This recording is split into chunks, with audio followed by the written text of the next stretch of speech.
اي والله، يقول اضرب في جوج الخلي بالجيب وبدالك وسيم، وجر موالك اللي حسيت في بالك ضياق. جهز العزبة وخذ لك واحد ما هو غشيم، وانصفى جوك وجوه. لو تروحون العراق وخذ لك اسبوعين، والله اسبوع بديار الزليم ثم عود. الدار حيانك عريبين العماق، ويا عسى وبلا الحيس جيت يا دار القصيم من همليله.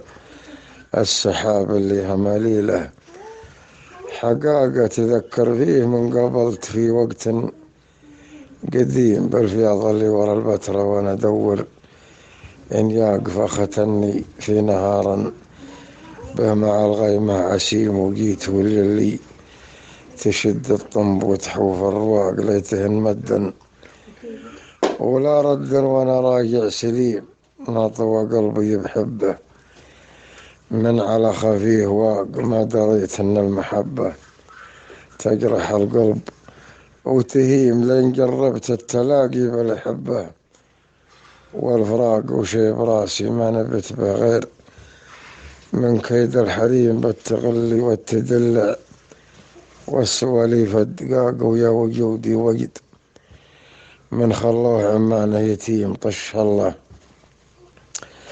عند خبل لا يقعد ولا يساق. ما لقى من يمسح الدمعة ولا قلب رحيم، كل يوم يصبحون بالشتايم والخناق. حالتي توصف الحالة عند مخلوق لئيم أتجمل به، وحملني حمولا ما الطاق يوم يضحك لي ويوم يشوفني مثل الغريم. والسوايا اللي يسويها علشاني نفاق، ويا وجودي ليت لأهل الولف قانون ولزيم. والله اني لشت له من عطاء عهده وباق.